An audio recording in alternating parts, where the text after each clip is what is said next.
Buenas noches, mi nombre es Francisco Javier Alvarado Morales, soy alumno de la Universidad Virtual CNCI, de la carrera de Ingeniería en Gestión Empresarial, ¿sí? Precisamente en la materia de Derecho Laboral, con el maestro Roberto Rodríguez Garza, al cual pues le mando un saludo muy afectuoso por todas las atenciones que tuvo para con un servidor en la materia misma, en las respectivas actividades, ¿sí? Este día precisamente, aquí en Saltillo, Coahuila, donde mi número de matrícula es AL012845, ¿sí? Presento el proyecto integrador, muy importante, ¿sí? Este día, lo que es 4 de septiembre del año en curso, este proyecto integrador que marca pues toda la culminación en general de las actividades, donde tenemos la primera actividad, la relacionada con los contratos, ¿verdad? Que estuvimos mandándole al maestro, ¿verdad? Con mucho esmero en ese sentido. La actividad 2 en cuestión de las relaciones laborales tan difíciles, porque si algo es difícil es la relación en el ser humano, entre él mismo precisamente, por toda la complejidad que implica, ¿sí? Entre trabajadores y patrones, el proyecto modular, los derechos de las mujeres muy importantes, donde debemos de ser iguales ante los ojos de Dios y ante la ley, en ese sentido. Tenemos el proyecto integrador, donde la materia precisamente de derecho laboral, esto me estoy guiando con algunos indicadores, ¿verdad? Lo tengo que explicar en ese sentido respondiendo a las preguntas que me mandó el maestro, ¿verdad? Entonces, la primera es el fundamento jurídico del sindicato en términos de la Ley Federal del Trabajo. Sí, yo pues ya en estos andares, ¿verdad? Ya con las carreras que manejo, ¿sí? Con el doctorado, el postdoctorado que estoy manejando también, ya 8 carreras que desarrollamos y pues el ambiente laboral, tanto público, el sector público como privado, pues te das cuenta de los sindicatos. Entonces, ¿qué es? El artículo 365 marca que la Ley Federal del Trabajo es una asociación de trabajadores o patrones, puede ser en ese sentido, ¿verdad? Se puede constituir precisamente para la formación, ¿sí? Y en este caso la defensa de los intereses de los trabajadores, ¿sí? Se escucha muy bonito, yo sé que es definitivamente muy complejo, ¿verdad? Todo esto. Ese es el deber ser que marca la Constitución, el artículo 9 de asociación precisamente, ¿verdad? De asociación para la defensa de los trabajadores en ese sentido. El problema es el ser, por muchas cuestiones políticas, sociales y tantas situaciones que convergen en la sociedad. El artículo 358 marca la libertad sindical, ¿sí? Tenemos sindicatos muy poderosos, de Pemex, precisamente Petróleos Mexicanos, el sindicato del Magisterio, el de músicos, sindicato del UNAM, Politécnico, etcétera, ¿sí? Entonces tenemos, ¿verdad? Eso es en teoría, definitivamente.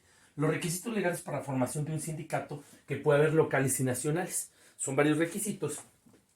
Entre ellos, el primero es que se debe conformar con 20 trabajadores en activo. Un acta de asamblea debe de existir para ello, ¿sí? La copia de los estatutos, ¿verdad? Y bueno, aparte la copia de la elección, ¿verdad? ¿Quién quedó en esa acta constitutiva? ¿Sí? Sí, en esa acta, bueno, de asamblea, en términos de lo que es el secretario general, bueno, todo cómo se conformaron las planillas y demás, ¿sí? Y los nombres y direcciones de los trabajadores. Pero esto tiene que estar avalado por la Secretaría del Trabajo y Previsión Social, que depende del gobierno para que tenga la toma de nota. Entonces, ¿qué es lo que sucede? Los beneficios y obligaciones. Bueno, en teoría, ¿verdad? En teoría, es la defensa en general de los intereses en términos de que de tu contrato de trabajo, ¿sí? De garantizarte de alguna manera tus libertades, ¿sí? De cuestiones recreativas, de aumento salarial, ¿verdad? De, por ejemplo, descuentos en comercios, etcétera, con la tarjeta sindical, derecho a aguinaldo, prima vacacional, ahorro, un montón de cosas que marcan, obviamente, los talones de cheque en ese sentido, ¿sí? Y entonces la obligación por parte de los trabajadores es cubrir las cuotas y en ese sentido, pues, asistir a las asambleas. Toda la vida es recíproco, es mutuo, ¿sí? Los sindicatos han cumplido en ciertos momentos, a manera personal, yo lo he vivido, sí con muchas de las cosas, no voy a decir que todo es malo, no, ni mucho menos, ¿verdad? Pero en muchas situaciones sí han fallado. Sí, ha habido mucha corrupción en los sindicatos, ¿verdad? Porque los han tomado como un botín, o son un botín, ¿verdad? Porque han manejado dinero, han sido comparsa con el gobierno, y entonces se han coludido con los gobiernos también en muchos momentos, ¿verdad? Luego es el sindicato minero, por ejemplo, el de Petróleos Mexicanos, también sindicato magisterial, en fin, eso es de veras, eso está a ojos de todo mundo, se sabe en ese sentido. Entonces, en teoría, como los partidos políticos, como todo suena muy bonito, pero realmente han cumplido como deben de ser, Entonces, ahí es donde hay muchos asegúnes, opiniones a favor, en contra. Yo siento que en cierta medida se han cumplido y en otra medida, si no, no la puedo establecer en un por ciento y en muchos momentos no han defendido a los trabajadores. Esa es una realidad también. Son realidades y todo. Muy tristes, pero han sido verdades. Los requisitos, ¿verdad? En ese sentido, ¿verdad? Bueno, en este caso lo que es la huelga, ¿verdad? Porque el sindicato emana, por ejemplo, lo que son las huelgas. ¿Cuáles son los objetivos? Es presionar a la parte patronal para que se respeten los contratos colectivos de trabajo, para que se mejoren las condiciones de los trabajadores en general. Se requieren ciertas situaciones como, ¿qué es la huelga? Es una suspensión temporal del trabajo, ¿verdad? Precisamente para mejorar las condiciones del contrato, pero requiere ciertas características. El 50% más uno, si no, no es válida, porque esta la tiene que autorizar o la tiene que avalar para que sea lícita o no lícita. Lícita en términos pacíficos, que no haya violencia, porque si no sería ilegal, por parte de la Secretaría del Trabajo y Previsión Social. El gobierno controla todo realmente. Ha controlado todo en ese sentido. Entonces, durante muchos años han sido los sindicatos, ¿verdad? Históricamente, también en buena medida, organismos de control de los trabajadores, ¿sí? Y esa libertad sindical también ha quedado muy en entredicho, ¿sí? Y entonces, ¿qué es lo que pasa? Son esos, ¿verdad? Si es lícita, entonces es porque es una huelga que puede prosperar.